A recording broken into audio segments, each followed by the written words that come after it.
Médiaté décline toute responsabilité quant aux propos tenus dans cette émission. La spiritualité pour les nuls vous est présentée par la boutique ésotérique Zenfei. Bienvenue à l'épisode 5 de la spiritualité pour les nuls. Quelles sont les blessures qui nous font mal?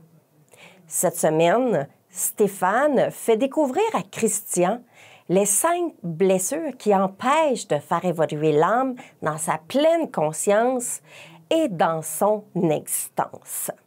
Ils vont discuter de la façon dont nos croyances sont formées et comment elles peuvent évoluer au fil du temps.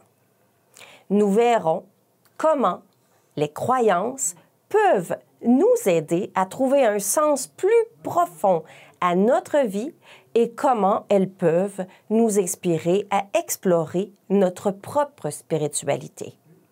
Rejoignez-nous pour découvrir comment comprendre et utiliser les croyances pour améliorer votre vie. C'est parti!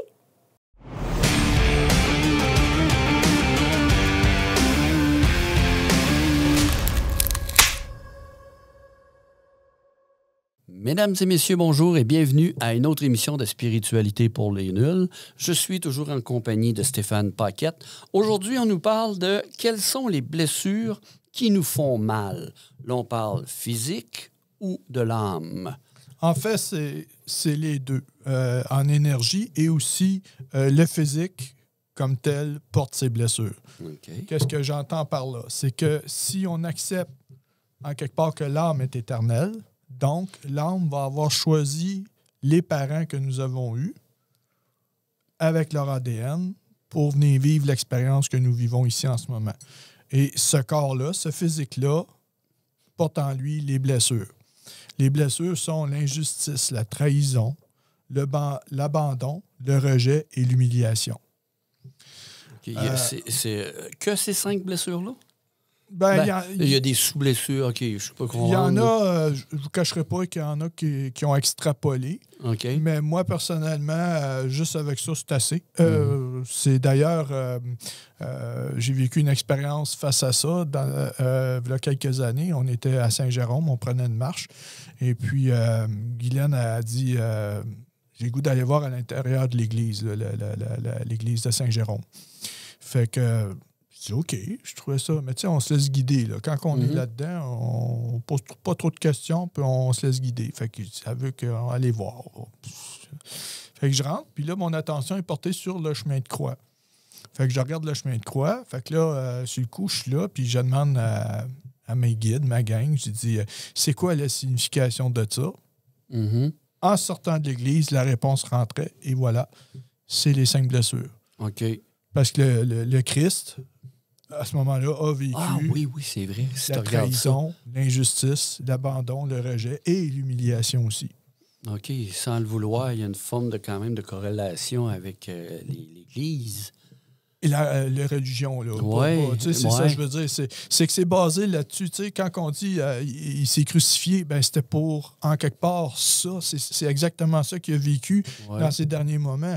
Et c'est ce que les gens vont régulièrement à l'Église pour Seigneur, je ne suis pas digne de te recevoir, etc. Là, c'est ça que je veux dire. C'est que ça rentre dans le mal-être. Puis la preuve de ça, j'ai dit, moi, ce qui me dépasse, c'est quand on lit la Bible ou même le Nouveau Testament, ça fait combien d'années que ça a été écrit, puis c'est encore à jour. Ça veut dire qu'il n'y a pas vraiment eu d'évolution. Ah, OK, oui, je comprends. En quelque part, l'humain il serait supposé avoir évolué à ce niveau-là et il n'y a pas vraiment eu d'évolution. Là, Fait que là, c'est là que j'ai pris conscience à ce moment-là que c'est ce que ça représentait. Les gens allaient en adoration devant ça régulièrement et c'était dans les croyances. Wow. Mais j'ai dit, en quelque part, c'est de se restreindre. C'est de se punir tout le temps, là, de vivre dans les blessures, c'est d'être en punition de façon constante. OK. Là, parce qu'on vit au monde avec ça. Oui. Et puis, là, on les traîne toute notre vie. C'est ça. Même encore, ça va empirer ou améliorer selon le cheminement qu'on prend. Tu sais, si on prend exemple comment je peux dire ça? Ça va créer toutes sortes de situations. C'est pour ça que quand vous regardez votre entourage, exemple, il y a des phénomènes, il y a des nouvelles. C'est surtout aux nouvelles, on est très stimulé au point de vue des blessures. Parce que là, admettons, on va avoir des nouvelles qu'il y a telle personne qui est passée devant la justice parce qu'il a fait telle affaire. Ouais. Fait que là, les gens qui ont l'injustice vont être très stimulés à ce moment-là au niveau de cette nouvelle-là, puis ils vont vraiment là, accrocher là-dessus. Là, l'autre, il y a des enfants qui ont été abandonnés ou des animaux qui ont été abandonnés et laissés à eux-mêmes. Fait qu'il y a d'autres personnes que ça va plus venir les chercher que d'autres. Ouais. Tu comprends? Ouais, parce que, puis tu le vois, là, tu sais, parce qu'il y a des affaires qui viennent te chercher où, mettons, je reviens à l'injustice, je lis cette blessure-là, puis là, je me faisais couper sur le chemin. Quelqu'un me dépassait double ligne ou des affaires comme ça. Fait que là, ça venait me chercher, là, tout de suite. Tu sais, j'étais comme... Tu sais, là, Guylaine était là, elle dit, qu'est-ce que t'as de choqué? Regarde, je sacrais. Puis là, je disais, bon, il respecte pas, tu sais, puis il est dangereux, puis etc., là, tu sais. Fait que là, ça me gossait. Fait que là, à un moment donné, t'es pas policier? Non. Fait que ça sert à rien que tu te choques, là. Tu sais, tout ce que ça fait, c'est que tu te... on s'auto... Puis là, ça brûle en dedans, ça fait pas de bien, puis bon, tu te sens pas bien, tu sais. Ça crée une réaction. Fait que c'est ça que ça fait, les blessures. Tu sais, ça va créer, puis ça va débalancer beaucoup de choses à l'intérieur de nous autres à ce moment-là, parce que là, on est loin d'être zen quand t'es là, tu sais. Ça vient chercher quelque chose au niveau des sentiments. Après ça, l'ego va embarquer pour justifier ce qui vient de se passer, puis justifier en plus que tu sais en maudit après lui. Regarde, c'est un ci, c'est un ça, il n'a pas respecté les règlements, les lois, fait que tu viens justifier. Tu sais. Puis veut pas, quand t'es là-dedans, t'es encore plus enclin à vivre des expériences comme celle-là. À les attirer, ces expériences comme celle-là. Ah, OK. Tu sais, comme j'ai rencontré du monde, là, moi, je roule, là, puis j'ai jamais pogné de ticket. Ouais, c'est comme m'a provoqué quelque chose, là. OK, m'aller encore plus vite, moi, continuer à... Pourquoi que le policier est parti après lui, puis il n'est pas parti après lui? Ouais. Il est béni, c'est pas, mais... tu sais, c'est ça que je veux dire. Okay, ben, c'est parce que où est-ce qu'il est dans son énergie à ce moment-là? Là, il est-tu en train de... Puis veut pas, lui, on parle ici d'un policier ou policière, sont dans l'injustice solide, eux autres aussi.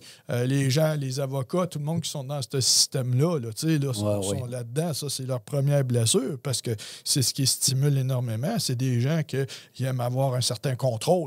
OK. Tu sais, la justice cherche à avoir un certain contrôle. On cherche à contrôler la population pour que tout aille bien. Cependant, chaque blessure a un côté positif et un côté, comme on vient de parler, le côté négatif. Par contre, si on parle du côté positif, bon, le côté positif de cette blessure-là, ben, c'est des gens qui aiment le beau.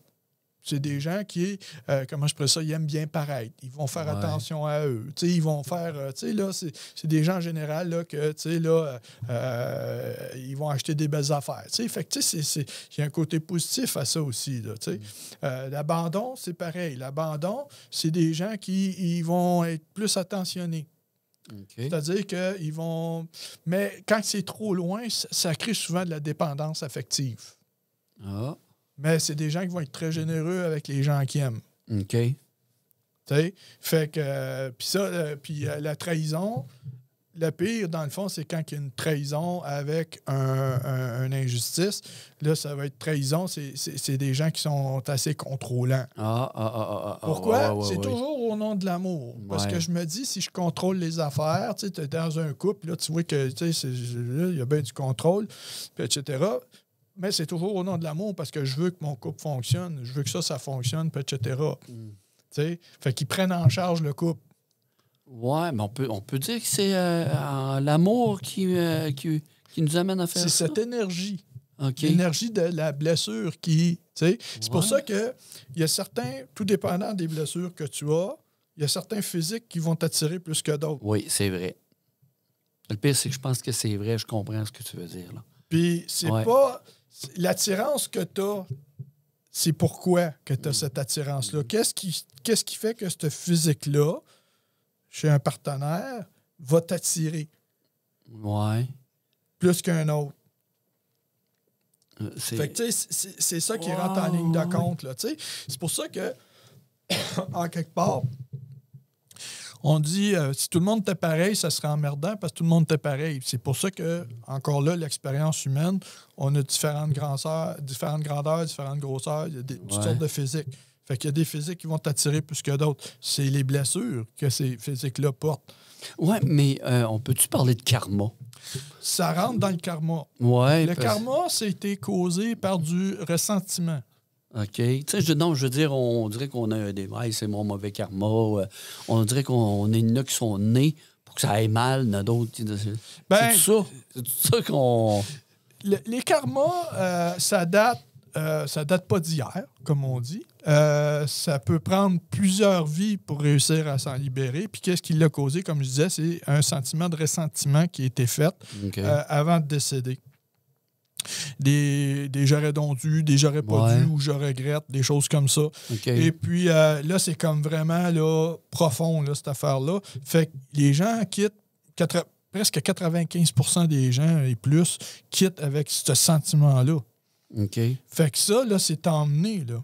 C'est quelque chose. Et le karma, les blessures, ça existe seulement qu'ici, dans le 3D. Ça n'existe pas de l'autre côté, ça. Ah, ouais, OK, ouais. Puis, okay. c'est une des raisons majeures pourquoi on vient ici. Quand j'ai eu des gens en soins, parce que ça fait partie d'un de mes dons, c'est de libérer les karmas. OK? Puis, j'ai eu des gens qui ont carrément repris leur karma. Parce que tu as des karmas positifs, des karmas négatifs.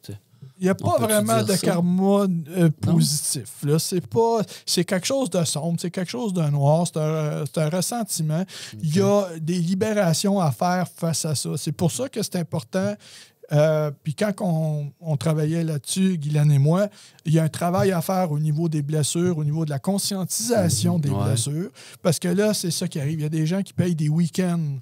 Ils payent cher pour on est allé en week-end et on s'est fait libérer les karmas. Là. Tu sais, là, on a fait couper nos karmas, puis etc. Puis Michael est venu avec son épée, puis puis là, ça sort de là, puis ça flotte. Mais quelques temps après, ça revient au galop. Bon, pourquoi? Parce qu'il n'y a pas eu de travail de conscientisation et il n'y a pas eu de libération au niveau, justement, total de ça. Puis parce que en conscientisant ces blessures-là, ces choses-là, on évite que ça revienne. Ouais. Si on veut. OK. Ouais. Parce que, comme je te disais... OK. Des fois, on le veut pas, mais on prend pas les bons outils. C'est tout ça que tu es en train de dire? C'est parce que les gens, ils payent, mais la conscientisation n'a pas été faite au niveau des blessures. La conscientisation n'a pas été... Il n'y a pas eu de libération à ce niveau-là. Il n'y a pas eu... comment je présente ça? Il y a un travail à faire. C'est pas juste la question d'arriver puis de l'extirper puis de le couper puis tout ça. Ça, c'est correct. Tout le monde peut l'avoir. Cependant, si ça n'a pas été fait, la conscientisation au niveau des blessures, quelle blessure qui est dominante chez toi, puis pourquoi? Parce que les blessures, comment ça va se vivre? C'est que, exemple, la blessure de la trahison et l'abandon va se vivre avec le sexe opposé. Oui, dans la majorité des cas, c'est vrai. L'injustice et le rejet va se vivre avec le même sexe. Pourquoi? Oui, peut-être, oui, je comprends ce que tu veux dire. Si je prends un exemple, moi, OK, bon, j'ai les blessures de l'injustice aussi. Bon, mon père, il m'a volé. OK. Pas juste une fois.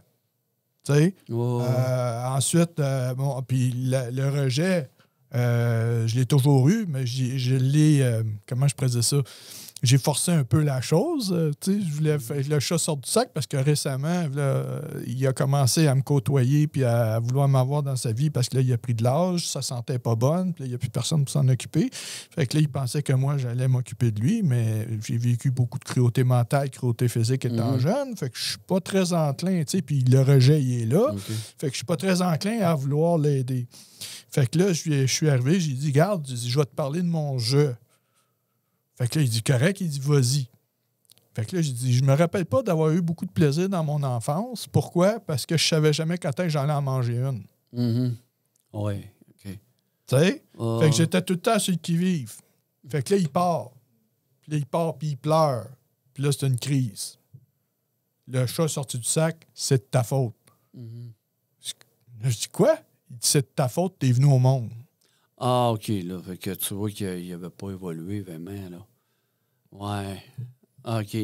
Fait que là, je l'ai regardé, j'ai dit, ça, c'est... Non, je m'excuse. Ça t'appartient. Mhm. C'était à toi de t'enlever quand c'était le temps. Oh, Tu sais, c'est ça que je veux dire. Fait que, tu sais, ça, c'était le rejet, là, vraiment, là. Puis c'est mon père, tu sais. Ma mère, pourquoi j'ai ressenti l'abandon? Ben, c'est pas compliqué. Elle était jamais là quand il arrivait quelque chose. Ah, OK. Puis quand elle arrivait à la maison, c'était fait, puis il n'y a rien d'autre qui se passait. Il n'y avait aucune protection de sa part, il n'y avait aucune, tu sais.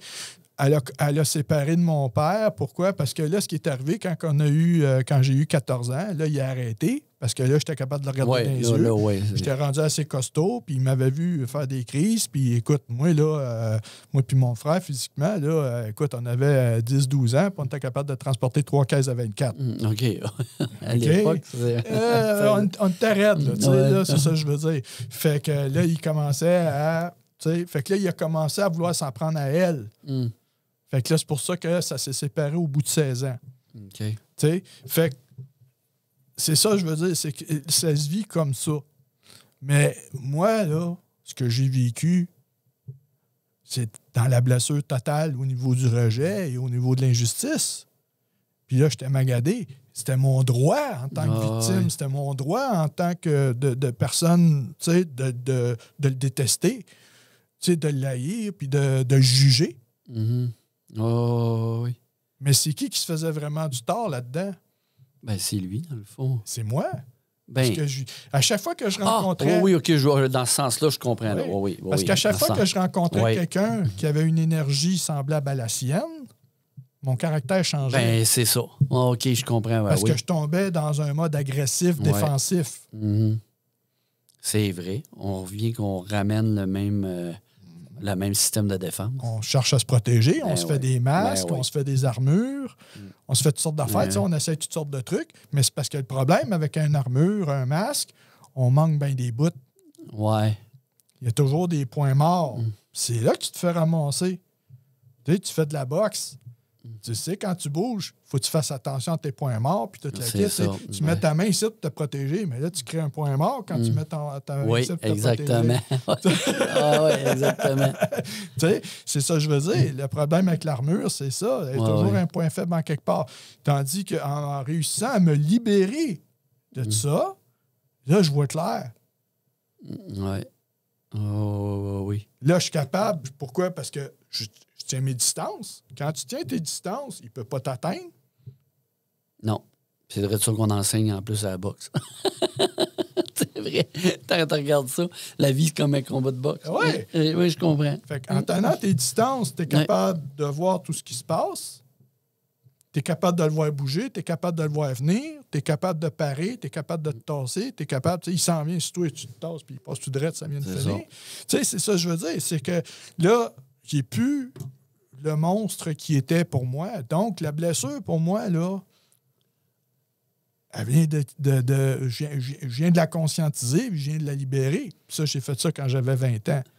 OK, ouais. OK, ben parce que toi, tu as évolué dans un cheminement là-dessus, mais en sachant que lui, il n'a pas évolué, est-ce que ça nous ramène à une certaine amertume? Ou, Non, c'est ça que. Puis c'est ça qui est le fun dans la spiritualité, puis c'est ce qu'on voit aussi plus tard dans les prochaines émissions. On apprend à prendre ce qui nous appartient, puis à laisser aux autres ce qui leur appartient.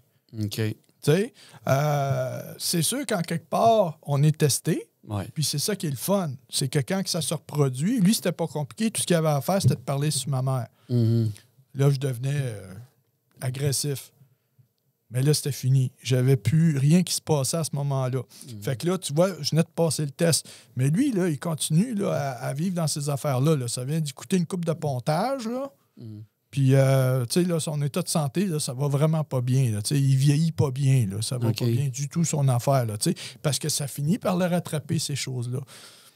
Oui, haine, colère, tout ça. Oui. Ou même parce que éventuellement, c'est parce que ça laisse aussi de la place à un exemple, quelqu'un qui se repente de tout ça, qui en est conscient. Là, c'est un autre aspect qui s'en vient, c'est le remords. Oui. Le remords qui nous apporte les mêmes problématiques, dans le fond. Qui crée? Ben, Le karma. Ouais, c'est le même. Ouais. Donc, c'est... Ah, OK, je comprends. Ouais, d'apprendre à se pardonner, puis à pardonner aux autres, puis tout ça, je peux comprendre. Là. Mais se pardonner avant tout, ça peut changer le karma.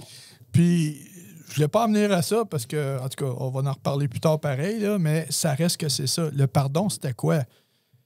Je lui ai demandé pardon de l'avoir jugé. Ah!